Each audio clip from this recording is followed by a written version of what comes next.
nejejwe nuko ngeze hano mu nama nkuru y'imishyikirano. Wabanza ukibwira bari hano uko witwa naho uturutse? Nicyo nari ngiye kuvuga rwose. Nabanje kwishima ko nageze hano mbere nkajya nakwivuga. Nitwa Habyarimana Joseph, nkaba mvuka mu ntara ya Burengerazuba, akarere ka Rusizi,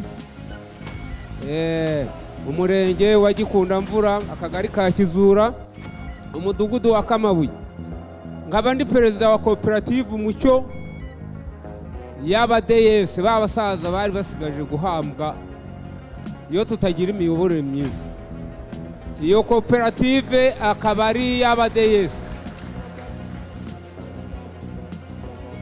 akaba ari y'abasaza bitwa abaDS bahabwa inkunga za VUP kubera intege zabo nkeya. Mbere muri leta ya mbere nyakubahwa perezida wa Repubulika, ubu narinze ubwenge bw'igitangaza, najyaga mbo wa mbere cyangwa wa kabiri, ariko wapi, iyo leta yironda koko, yironda karere, iranzonga pe. Nambuka hakurya muri Kongo naho hatari hashobotse, wajyagayo burya yo perezida asuzugurwa n'igihugu n'abaturage be barasuzugurwa. Batwitaga ngo ni Petit Kayibanda, ngo yo Petit Kayibanda yakawa, ukayoberwa n'ibyo bakubwira. Ariko nyakubahwa perezida wa Repubulika, ubu munyarwanda yahawe agaciro aho umuntu wose akandagiye. Ejo bundi igihe mwatugabiraga imodoka nyakubahwa perezida wa Repubulika, burya naje kuguma n'abakongomani gatoya bari baje kureba ibitangazo ujya ukorera abanyarwanda bawe, nibwo bambwiraga ngo wakudupatiya Paul Kagame tuongoza omwe myaka 2 banduka.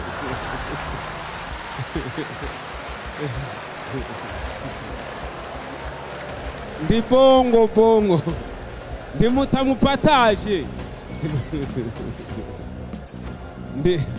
ndi bongo tulisha wina, tulisha pata presidente wa kukamilika, inye hamuweze pata sayi. Turabashimiye nyakubahwa perezida wa Repubulika. Ya modoka rero haje kuza imashini bikora umuhanda Igikundamvura, umuhanda hari hameze nabi cyane, nta muhanda wahabaga. Burya y'umugeni aje nyine baranakubura, hahise haboneka imodoka bita Caterpillar.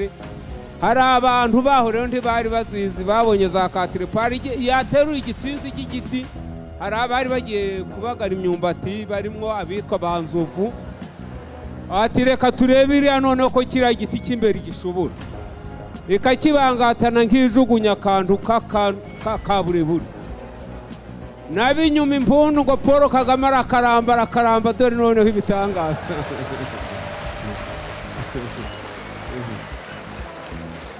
bategereje iriya tariki ya 4 kuko babisabye abadepite. Twaranditse, twabaye mu bambere kwandika kuko twabonaga nta cyaduhesha aya mahirwe. Ntabwo amahanga rero, abanyarwanda tumaze gukamirika, ni ubwenge bwacu dukoresha, ntabwo tuvumba hanze cyangwa ngo tujye kumva inama zitatwubaka. Ubu turi abademokrate kabisa. Ya modoka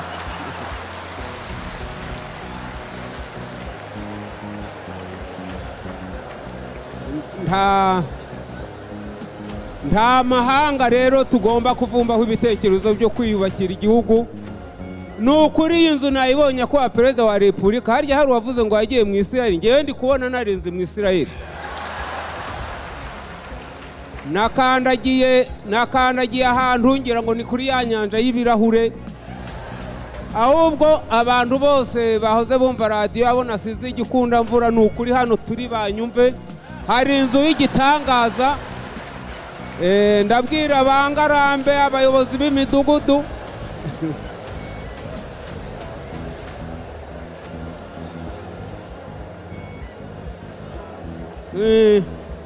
sinabura kuvuga iyi nzu kuko umuntu ayikandagiramo akagira ngo ni mazi agiye gukandagira kandi atari amazi. Iyi miyoborere myiza n'imitako itatse u Rwanda, Imana igomeze ibibakomereze, ibakubire 7 kugira ngo mubone ibyo mugomeza kudusagura, duhagarare bwuma, muturi imbere tubari inyuma, haki ya Mungu tugira amahoro. Banjije kukubwira ngo abanyarwanda turagukunda.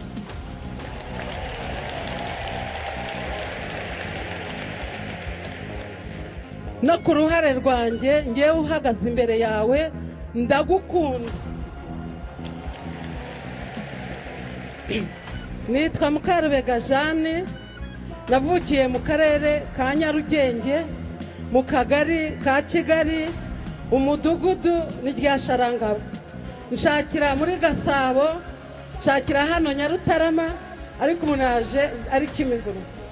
Rero Perezida wa Repubulika, ndagira ngo nkumenyeshe ngo kuva muri 59 nari umwana, nari mfite imyaka 4, nkura mbona ababyeyi, nkura mbona abavandimwe, mbona abaturanyi.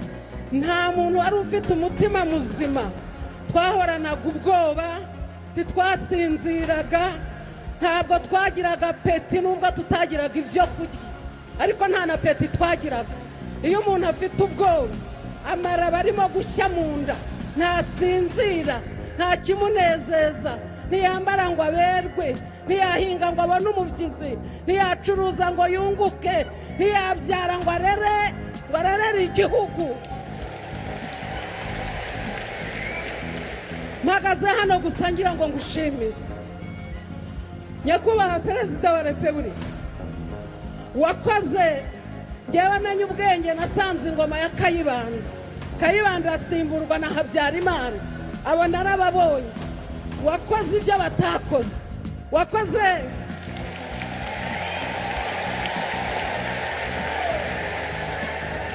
wakoze ibyo abapadiri bazanye Bibiliya bigisha ijambo ry'Imana, ibyo wakoze ntibabikoze.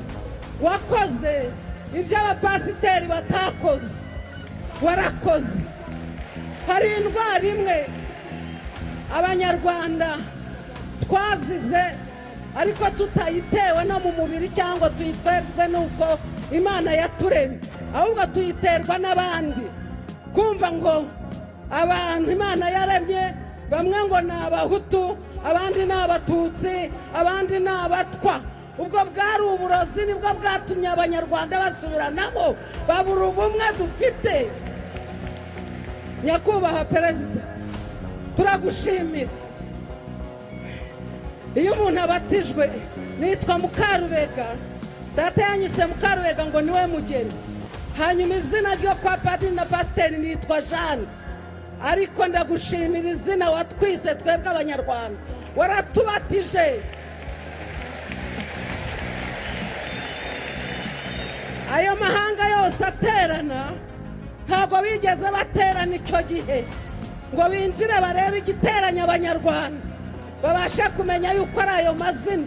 Ntabwo bigeze babimenya, ariko wowe warabimenye. Ubu ndi Umunyarwanda.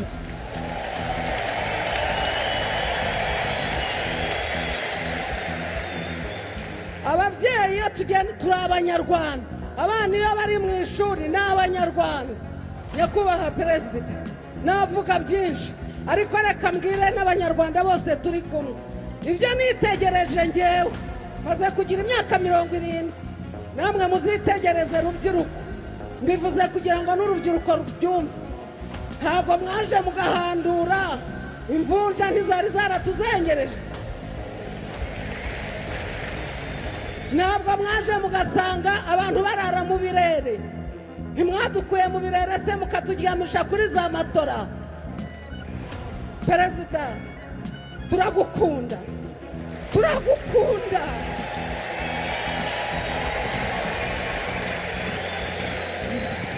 Nyakubahwa Perezida, naba mpagaze hano, wenda Abanyakigali bakavuga batari ko si uwo ngo waturukaye. Ngewe mvuka kwa Rafaire Kabarega ka Gakomo ka Mudoyire wa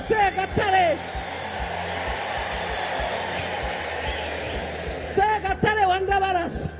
Ariko iwacu ntitwigeze tugira na meya, iwacu ntitwigeze tugira abantu barigaga ariko bageze hagati bakabacamo imikato. Ariko uyu munsi wa none abana bagiye mu mashuri bose bariga. Turagushimira ko mwitegereze abana basohoke mu mashuri, mu barebe, basohoke mu ngo zanyu. Hari abantu bakigira amabinga, hari abantu bakigira amabinga. Perezida mumbabarire nimbwire perezida uzabwire abo ngabo babivuga bazaza hano mu Rwanda baturebe twicaye hano ukatunyanyagizamo ijisho. Ntiwakwerekana umuhutu, ntiwakwerekana umututsi n'umutwa, nuko twese dukaraba.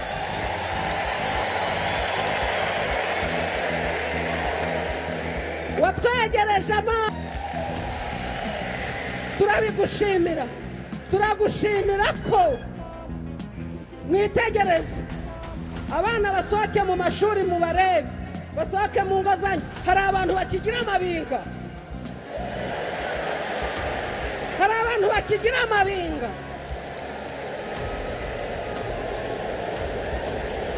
Perezida mumbabarire nimbwire perezida uzabwire abo ngabo babivuga bazaza hano mu Rwanda baturebe twicaye hano ukatunyanyagizamo ijisho. Ntiwakwerekana umuhutu, ntiwakwerekana umututsi n'umutwa, nuko twese dukaraba.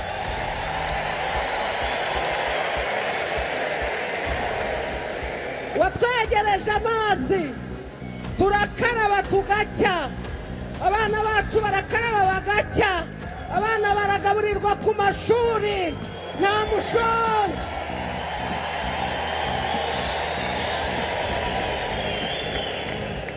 Perezida wababwiye bakazaza hano mu Rwanda tugaterana ukabicaza hariya tukababwira ibiturimo twebwe biba ku mitima yacu.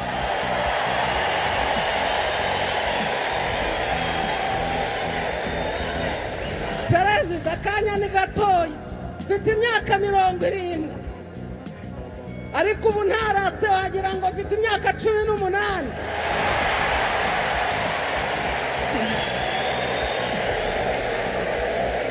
Murakoze cyane. Ni amahoro waduhaye.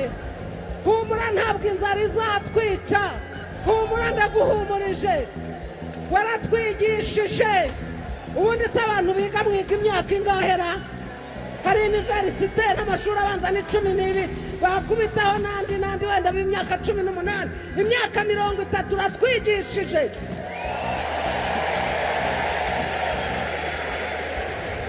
Akarima uturima tw'igikoni ni tayari.